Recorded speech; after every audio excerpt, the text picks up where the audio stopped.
The question I had was, I've been kind of feeling good in these good spots, and then in the news recently, there's been a lot of like Epstein stuff, and every time it just brings me down. I want to be up, and I get, is it like seeing them not as perpetrators, but just not connected? It can be simpler than that, because you don't have to condone someone's behavior. We're not asking you to say something's okay that you don't feel okay about.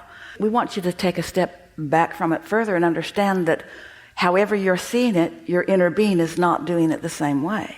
And it could be as general as your inner being doesn't push against anybody, because your inner being doesn't give attention to something that your inner being doesn't want to promote.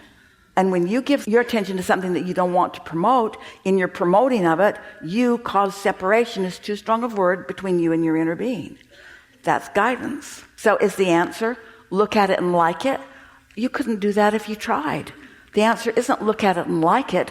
The answer is look at things you like. Be a promoter of what you do want to encourage. Okay, thank you. And then you get inside this understanding that the way you support or promote or uplift is by first hooking up to the energy that feels like that, and then in that state of being, giving your attention to something and being able to maintain that feeling even though you're giving your attention to that. Does that make sense to you? You don't have to change the subject. You just have to hook up first and then give it your attention. And if you hook up with source energy and you feel great, and then you give that your attention and you feel bad, then you didn't maintain your hookup. Source energy never sacrifices its alignment with what is source energy by giving attention to anything that feels bad. Whew. And that, friends, is the only reason that you can ever feel negative emotion. If your inner being was like your mother and just joined you with everything that you feel you're being cheated about, if every time you cry about the injustice of the world and your mother says, oh, it's okay, don't feel bad, if your inner being were like that, then you'd never feel negative emotion, because your inner being would be right there with you. And it's the separation from your inner being that is the reason for negative emotion. This guidance system is surefire. Your guidance system will not let you slip back from who you really are.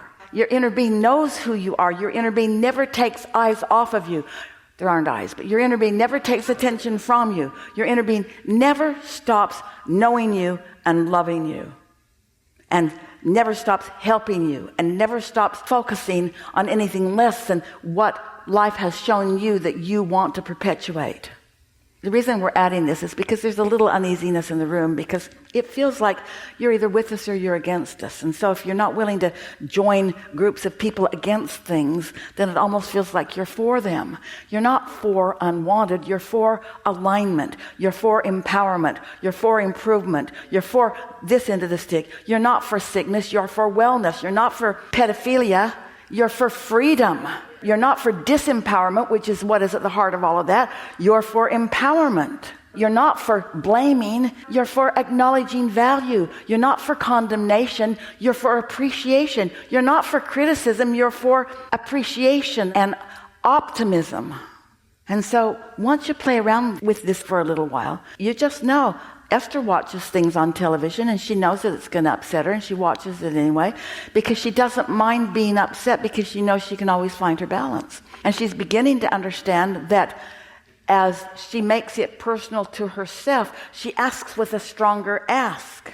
And she can feel that stronger ask causing her to be a cooperative component in ways that she couldn't have been without. Contrast serves you. We're not asking you to run away from contrast. We're asking you to utilize it to your benefit and to the benefit of whoever you are choosing to uplift. Helpful? You know, what's interesting is you got that. In other words, we're really out here on the leading edge. Most people, if you tried to explain to them what we talked about here today, exactly, they'd get some of it. And for many of you, this isn't enough. This is just whetting your appetite for the empowerment that you're already feeling. You're willing, ready, and able to start at this tipping point because you've already come way up, less and less and less resistance. And now you're really into the putting the pedal to the metal on the allowing part.